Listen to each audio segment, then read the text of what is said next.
Buenas noches y bienvenidos a Signo Pesos, la economía al alcance de su pantalla. Estos son los temas claves de hoy.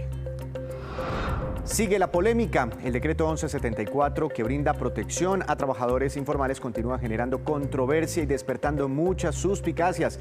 Las centrales obreras hoy lanzaron fuertes críticas a la norma. Analizaremos el tema con un experto. ¿Se embolataron las rebajas en las tasas de interés? Averiguamos qué tanto le han llegado a los usuarios financieros los recortes consecutivos aprobados por el Banco de la República en sus tasas de interés. En algunos casos, los costos de los créditos, de hecho, se han elevado. Y se extiende la factura electrónica. Desde este mes, miles de empresas más tendrán que comenzar a expedir facturas de manera electrónica. Hablaremos de este nuevo mecanismo y sus ventajas con un experto de la DIAN. Comenzamos esta emisión hablando de una decisión del gobierno que sigue dando de qué hablar. Se trata del decreto 1174, de hecho fue aprobado también por el Congreso de la República, que busca dar, como poner un piso de protección social a los trabajadores por horas, aquellos que ganan menos de un salario mínimo. Las centrales obreras anunciaron demandas de esta norma, contra esta norma, por considerar que viola los derechos de los trabajadores, pero algunos expertos en derecho laboral aseguran que al contrario busca formalizar a millones de trabajadores colombianos. A pesar de que el gobierno nacional aseguró que con el decreto 1174 no se crean nuevas formas de contratación en Colombia, las centrales obreras aseguran que la norma viola algunos derechos de los trabajadores. Permite a que los empresarios paguen menos del salario mínimo que corresponde para nuestros trabajadores. También se quita la responsabilidad de los aportes pensionales, de salud y seguridad en el trabajo. Para algunos se trata de un decreto inconstitucional. Y tienen que ir acorde con toda la normatividad y los convenios de recomendaciones de la OIT. De ahí el carácter inconstitucional del decreto 1174, que creo que le va a corresponder a la Corte, más que a la Corte Suprema, le va a corresponder a la Corte Constitucional decidir el carácter inconstitucional del decreto 1174. Es por eso que anunciaron que demandarán la norma. Eliminando el salario mínimo, veta la posibilidad de que todas las personas que devenguen menos de lo que constituye este salario, la posibilidad de pensionarse, la posibilidad real del acceso a la seguridad social. Los trabajadores colombianos no solo demandaremos la norma, sino que recurriremos a la movilización y a la denuncia internacional. Pero no todas las voces están en contra. Algunos expertos en derecho laboral advierten que esta norma busca la protección de millones de trabajadores informales. Porque tenemos 22 millones de personas activas, solo 9 millones afiliados al sistema de seguridad social y 11 millones pues, que estaban en la informalidad, y con esto se pretendería que ingresen a la formalidad. Esos independientes que antes estaban desprotegidos puedan acceder naturalmente al sistema de seguridad social y puedan aspirar a los beneficios económicos que la ley en este momento contempla para las personas que no tienen la capacidad de generar cotizaciones por encima del salario mínimo. Las centrales obreras anunciaron movilizaciones para el próximo 7 de septiembre. Y para analizar un poco más a fondo esta norma, saludo al doctor Alberto Orgulloso, quien ha trabajado con la Organización Internacional del Trabajo, también en el Ministerio del Trabajo, y ahora es el director de la ONG Escuela Nacional Sindical. Doctor Orgulloso, buenas noches, bienvenido a Signo Pesos, ¿cómo ha estado? Buenas noches, complacido de estar acompañándolo en esta oportunidad. Doctor Orgulloso, inicialmente la idea de que las personas que ganan por debajo de un salario mínimo puedan hacer aportes a seguridad social, ¿le suena bien o le suena mal? Esto es una especie de regalo envenenado porque tiene una presunta buena intención, pero el resultado es mayor precarización, porque se justifica ampliar cobertura en la protección a la seguridad social para aquellos trabajadores que ganan menos de un salario mínimo, pero que no garantiza que efectivamente vayan a tener una efectiva protección social ni que mejoren incluso sus condiciones laborales, porque van a mantenerse, o las circunstancias de la contratación va a obligarlo a mantener en condiciones de contratación por debajo del salario mínimo.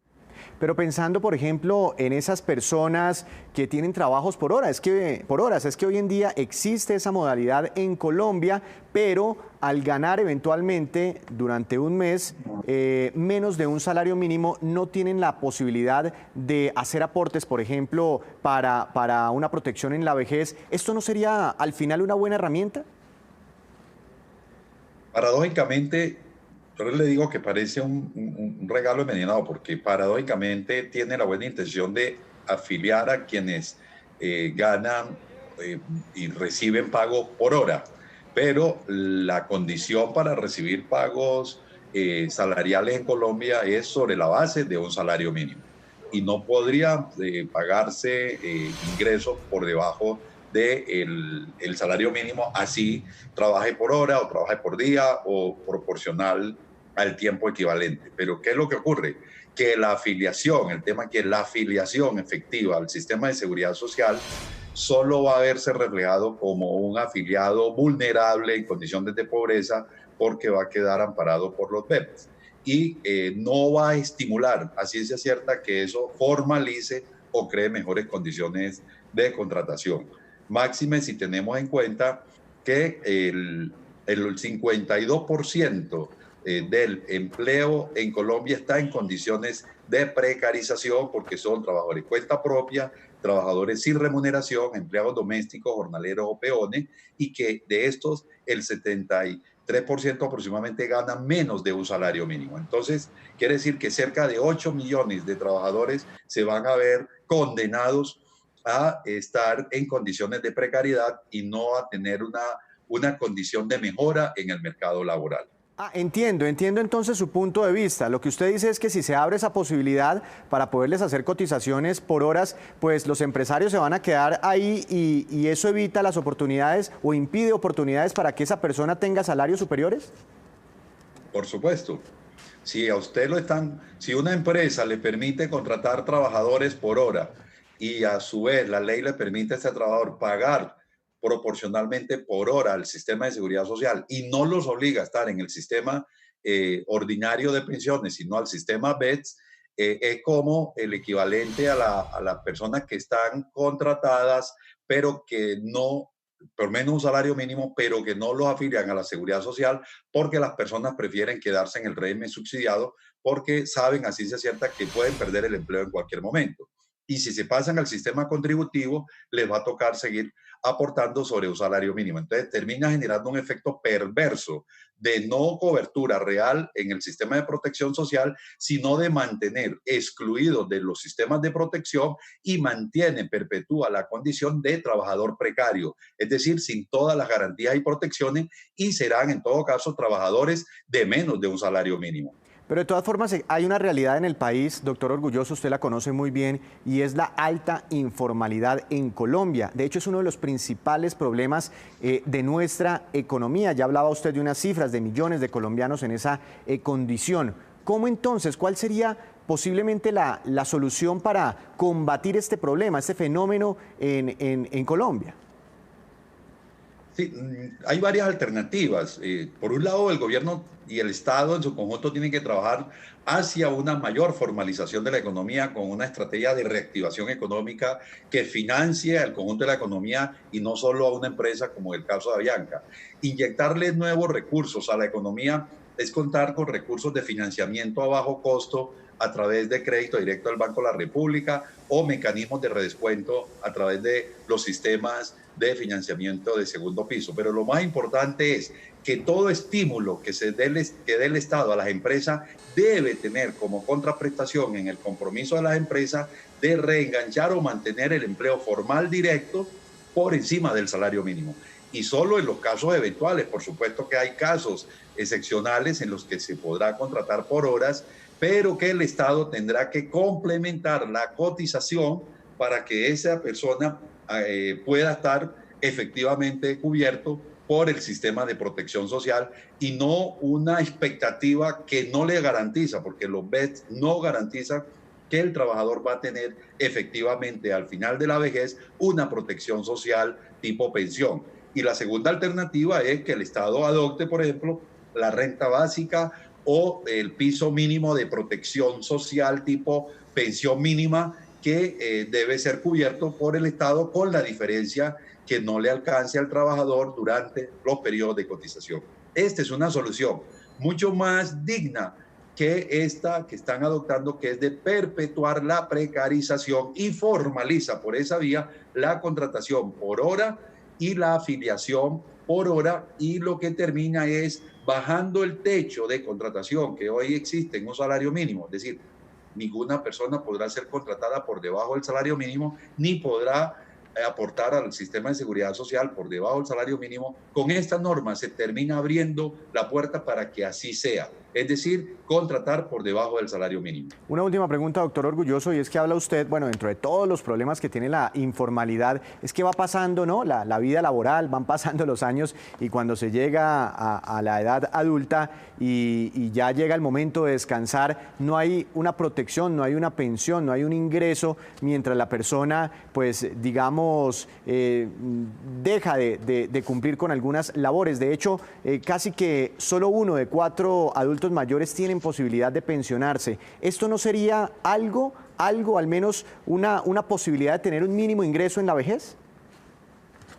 Es que si hoy 1 de cada 4 tiene la posibilidad de estar cubierto, pero solo el 10% de pensionarse, 1 de cada 5, y en ese sentido, lo que queda en evidencia es que el actual sistema de protección social es ineficiente, es ineficaz de garantizar cobertura y universalidad para la protección a la vejez. Por lo tanto, de lo que se trata entonces es modificar el sistema de protección social, hacerlo público para que todas las personas de cualquier modalidad contractual puedan estar afiliados a este sistema público, y que, de acuerdo con sus trayectorias laborales, lo que va ahorrando a través de la vida le va a servir para que al final de su periodo laboral tenga un ahorro que el Estado le complementará para tener efectivamente un derecho a una pensión digna. Ese es el deber ser de una política social responsable que garantice derechos de protección social a la vez. Esta modalidad es el agua al sombrero, entonces no vamos a contentarnos con un regalo envenenado, porque es un regalo. Esa no puede ser la solución a los problemas laborales que son estructurales en el país, porque el problema de la informalidad no nació con la pandemia del COVID, viene en una tendencia estructural porque tenemos un modelo de desarrollo que no genera empleo, que no crea empleo de calidad y que no brinda los mecanismos de protección social, ni a pensión, ni a salud, ni a riesgos laborales. Si medimos la informalidad por esas 3 coberturas, en Colombia la informalidad está alrededor del 60%, de acuerdo con las estimaciones de la Escuela Nacional Sindical. De acuerdo con el DANE, medido por número de trabajadores por empresa hasta 5, esa informalidad está alrededor del 48-46%. Pues doctor, para eso dicen unos expertos, para solucionar todos esos problemas, que se necesitaría una eventual reforma pensional. Doctor Orgulloso, muchas gracias por acompañarnos y por sus opiniones hoy en Signo Pesos. Que tenga una feliz noche. Muchas gracias. Temas pensionales, protección a la vejez, siempre tan polémicos en nuestro país. Cambiemos de tema porque Colombia tiene las tasas de interés de referencia para la economía más bajas de la historia. La pregunta es cómo esa disminución del Banco de la República está llegando a las personas y también a las empresas. ¿Se están dando? ¿Los colombianos se están beneficiando? Les contamos. ¿Usted está pendiente de la tasa de interés que paga por sus créditos antiguos o nuevos? Pues bien, si tiene un préstamo con tasas de interés fijadas antes de la pandemia, puede llamar a su banco y negociar. Puedan llamar a su banco, preguntar en el caso de que tengan un crédito en tasa fija, si les pueden dar una reducción de esa tasa de interés, y en caso negativo, llamar a bancos competidores para ver si es posible una compra de cartera. Estas han sido las reducciones de tasa de interés para créditos nuevos. Por ejemplo, lo referente a el crédito de bajo monto, que ha tenido una reducción significativa de 210 puntos básicos, o el crédito comercial preferencial, que ha tenido una reducción de 180 puntos básicos, y el crédito comercial ordinario, que es el crédito que reciben las pymes, las empresas, de 130 puntos básicos. Y con respecto al crédito de vivienda BIS en VR, se han visto reducciones de 120 puntos básicos. Sin embargo, muchos de los créditos que tocan el bolsillo de los colombianos o no se mueven o subieron por alto riesgo en pandemia. Tarjetas de crédito, 28 de febrero 25.7% y al 21 de agosto 25.7%. El consumo de libre inversión el 28 de febrero estaba en 14.9% de interés y al 21 de agosto subió a 15.8%. En el crédito de vivienda el 28 de febrero estaba en 10.3% y el 21 de agosto no se movió, 10.3%. Y el microcrédito el 28 de febrero estaba en 35.9% y el 21 de agosto subió al 38%. Esta poca reducción de las tasas de interés para muchos créditos se debe al riesgo de que los deudores no paguen sus créditos. Los bancos evidentemente sienten riesgo en la colocación de algunos créditos y no necesariamente tienen la capacidad de dar todos los créditos que el mercado necesita, porque está haciendo un esfuerzo muy grande en el tema del congelamiento de las cuotas de los créditos de los hogares. Según la Superintendencia Financiera, por ejemplo, en créditos de consumo, los colombianos solicitaron 979.000 créditos durante la pandemia y los bancos rechazaron 739.000 créditos, lo que significa que solo fueron aprobados el 24.5%. Y desde ese mes, miles de empresas y negocios estarán obligados a expedir la factura electrónica, un mecanismo que poco a poco se ha venido extendiendo hacia muchas más empresas, hacia muchas más industrias. Para hablar del tema, saludo a esta hora de la noche al doctor Mario Márquez, él es gerente de factura electrónica de la DIAN. Doctor Márquez, bienvenido a Signo Pesos, ¿cómo ha estado? Hola Víctor, buenas noches, ¿cómo estás? Gusto saludarte. Igualmente, doctor Márquez, ¿cuál es la diferencia entre la factura que me entregan cuando hoy compro unos zapatos y la factura electrónica? ¿Cómo me la puedo imaginar? La factura de papel ha evolucionado a la factura electrónica. Sin embargo, sigue siendo la de papel como la electrónica, es el soporte cuando hay la venta de un bien o la prestación de un servicio. Pero es más que coger esa factura que dices tú y escanearla o tomarle una foto y enviarla por WhatsApp. Realmente es tomar todos esos datos que contiene una factura, que son precio, cantidad, quién le compra, quién le vende, y colocarlo de una forma estandarizada para que todos en Colombia lo hagamos igual. Y realmente cuando tú logras estandarizar la información de toda la facturación electrónica de un país, logras empezar a transformar el país y los negocios que lo están utilizando. Doctor Márquez, ¿es obligatorio para las empresas que deben emitir facturas, digamos, moverse hacia este nuevo sistema, hacia la facturación electrónica? Sí, Víctor, es totalmente obligatorio. Lo dijo la Ley de Crecimiento y se ha reglamentado mediante una resolución, que es la resolución 42. Y se extendió un calendario hacia todas las empresas de Colombia y hacia un grupo importante de las personas naturales. Calendario que empezó a recorrerse a través de actividades económicas. Empezó el 15 de mayo y termina el 1 de noviembre. Y así han estado entrando los sectores económicos a la factura electrónica, han venido implementando. Y hoy tenemos que decir con orgullo que ya más de 240.000 empresas del país están utilizando el sistema de factura electrónica y más de 2,5 millones de facturas en promedio diarias está recibiendo la DIAN en este sistema de factura electrónica con validación previa. Pero es un avance bastante importante, doctor Márquez. ¿Qué beneficios tiene para una empresa empezar a facturar electrónicamente? Es un sinnúmero de beneficios, pero yo te podría resumir los 4 principales. Al ser estándar y haber una relación electrónica entre un cliente y un proveedor, la relación mejora. La cartera es más clara, las fechas de pago y está validada por la DIAN. Hay un tercero como la Administración Tributaria validando cada una de las transacciones comerciales. En un futuro próximo, las empresas pequeñas, sobre todo las pymes, aunque no solo las pymes sino para todas, van a empezar a usar el factoring electrónico, que va a ser la fuente de financiación más ágil que va a tener el mercado, sobre todo en los momentos en que la economía va a tener que recurrir a nuevas fuentes de financiación y las empresas pequeñas. También la relación que va a haber entre los contribuyentes y la DIAN va a mejorar muchísimo.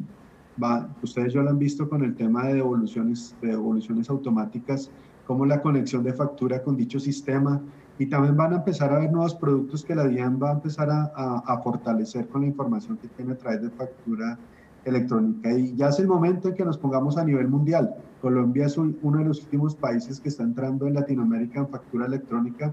Lo estamos haciendo en un tiempo récord y queremos alcanzarlos y superarlos en esta implementación de la factura a nivel mundial.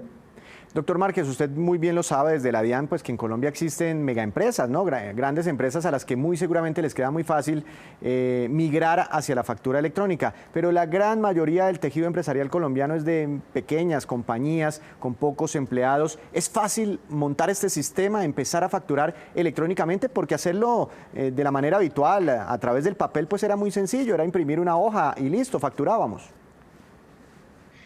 Ahora va a ser mucho más sencillo, Víctor. Digamos, te sorprendería si te digo que el 90% de las empresas hacen menos de 10 facturas diarias. Y para eso la DIAN ha dispuesto un sistema de facturación totalmente gratuito, que es a través del servicio web. Y con 2 sentadas, una de 1 hora el primer día, haces unos procesos de pruebas, pides unos certificados digitales, al siguiente día o a los 2 días ya tienes aprobado el certificado, estás facturando electrónicamente a través de una solución que hoy ya tiene cerca de 40.000 facturadores electrónicos. Pero también los proveedores han hecho algunas soluciones muy buenas que tienen unos precios súper competitivos que le están haciendo la vida más fácil al empresario, que no solo factura, sino también les está enseñando a llevar las cuentas de su pequeño negocio. Cuánto les deben sus clientes, cuánto le da a sus proveedores, le administran los inventarios. Entonces los empresarios pequeños están pudiendo por fin pasar de las cuentas de cuaderno o la que llevan en la paca del cigarrillo a un sistema electrónico desde el celular o desde una tablet o pues claramente desde el computador de una manera muy eficiente. Es la transformación digital del pequeño negocio también a través de la factura electrónica. Doctor Márquez, ¿hay algún beneficio tributario para la empresa que facture electrónicamente o algún beneficio contable? Porque pues las facturas se pueden cruzar, el IVA, etcétera, para disminuir renta a la hora de pagar los impuestos. Muy importante tu pregunta, Héctor, porque la factura, desde la reglamentación que se expidió este año, es el soporte de los costos, gastos e impuestos descontables. Entonces la carga queda hacia el que compra. Si el que compra mira hacia sus proveedores y sus proveedores no le están entregando factura electrónica o documentos equivalentes que quedaron vigentes, no va a poder deducir dichos costos y gastos y no va a poder pedir las devoluciones de IVA, porque su proveedor le va a tener que entregar factura electrónica. Al 1 de noviembre que todos estemos en este ecosistema, si recibe una factura de papel, resulta que ese costo no lo va a poder deducir. Pero adicionalmente, si está en factura electrónica, va a poder entrar a programas como el de devoluciones automáticas. Los contadores se van a alegrar porque va a empezar a disminuir todo este tema de los reportes de exógena, medios magnéticos. Y la DIAN viene con el tema de sistematización de otros documentos equivalentes que van a facilitar las declaraciones de renta sugeridas para las empresas. Viene la nómina, viene documentos de importación y otros documentos electrónicos que van a completar todo este ecosistema de documentos electrónicos dentro de cada una de las compañías. Pues un tema muy importante, la factura en papel deja de ser deducible y la electrónica sí se puede deducir a la hora de pagar los impuestos. Doctor Márquez, que tenga una feliz noche. Muchas gracias por estar aquí en Signo Pesos. Muchas gracias, Víctor. Un abrazo. Llega la hora de la movida empresarial. Juan, buenas noches. Juan Fernández, ¿cuál es el tema que usted preparó para hoy? Bienvenido. Víctor, buenas noches. Con todo este tema del coronavirus se ha reforzado una serie de nuevos hábitos en las formas de consumo de las personas y en el que los productos sostenibles registran aumentos notables.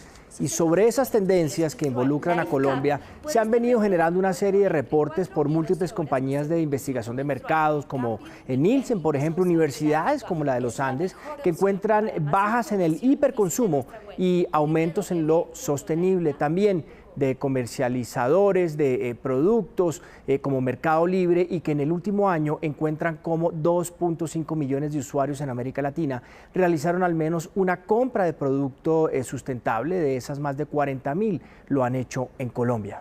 Juan, ¿y qué productos se destacan? Pues fíjese, Víctor, lo interesante es que los productos que están en el primer lugar son los reutilizables, destacándose las copas menstruales, estos recipientes que generalmente son de silicona que se insertan en la vagina y recolectan el fluido menstrual de la mujer y que se han convertido en una alternativa sostenible, reutilizable, económica y tan eficaz y segura como las toallas higiénicas y los tampones. Hay un caso que vale la pena mencionarle y es el que está sucediendo en los supermercados Mercadona de España, quienes lanzaron en enero pasado una copa menstrual de termoplástico que en enero, cuando se lanzó, pues se convirtió desde ese momento en un fenómeno en ventas y a hoy han vendido más de 26.000 unidades a un precio de 9 euros cada una. Y es el producto de esa categoría de higiene femenina de mayor crecimiento. Juan, ¿y cuál es el caso de Colombia puntualmente? Claro, ahora mire el caso de Colombia donde existen, pero falta un control, por supuesto el INVIMA, por ejemplo, para evitar problemas relacionados con la salud.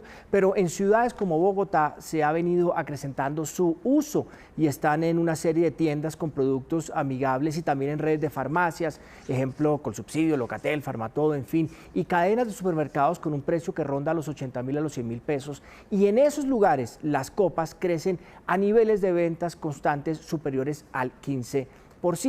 Hay varias marcas ya, ejemplo Lifecop, con fuerte sistema de distribución y una serie de emprendimientos también exitosos como Aguacop de Isis y Tijaro, que además tienen una organización que promueve la educación menstrual en el país, pero como iniciativa de educación y de negocio es válida. Su sistema de compras es vía internet, en un par de días hace las entregas y los números han crecido constantemente de manera exponencial, llegando a más de 1.000 mensuales. Y esta, pues es Víctor, la movida de hoy sobre consumo responsable y las copas menstruales. Juan, muchas gracias. Nos vemos mañana con más noticias y más movidas empresariales. Gracias, Víctor. Hasta mañana. Gracias a usted, Juan. Ahora vamos con los indicadores económicos que usted siempre debe conocer antes de irse a dormir, porque el dólar sigue cayendo con mucha fuerza. Tasa representativa del mercado que regirá mañana será de 3.653 pesos con 70 centavos. Bajó el dólar 29 pesos con 58 centavos. El petróleo de referencia Brent, referencia para Colombia, tuvo un retroceso de 2,52%. Se ubicó en $44 con 43 centavos por barril. El precio interno del café colombiano bajó y quedó en promedio a 1.188.000 pesos por carga para mañana en las principales cooperativas del país. ¿Cómo le fue al índice de la Bolsa de Valores de Colombia? Subió, pero poco, 0,19%. La acción protagonista, la que más se valorizó y que viene siendo protagonista en los últimos días, Cemex, con una ganancia hoy superior al 7%. Y la acción que más cayó fue la de Avianca, muy volátil el precio de la acción en las últimas jornadas, que hoy tuvo un retroceso del 13,04% esta aerolínea en la Bolsa de Valores de nuestro país. Y antes de despedirnos, los dejo con este dato. La ley que permite que personas naturales se acojan a una insolvencia financiera ha dado los siguientes resultados durante este 2020. Se han acogido 1.400 personas. Eso es 19% menos que en el primer semestre del año pasado. El 75% de quienes se acogieron son cabeza de hogar y en su mayoría hombres. Los datos fueron presentados por la compañía Insolvencia Financiera, que asesora a colombianos en todos estos temas en esta materia. Así terminamos por hoy. Los esperamos mañana con una nueva emisión y con toda la información económica que usted necesita saber. Recuerde, esto es Signo Pesos, la economía al alcance de su pantalla. Que tenga una feliz noche.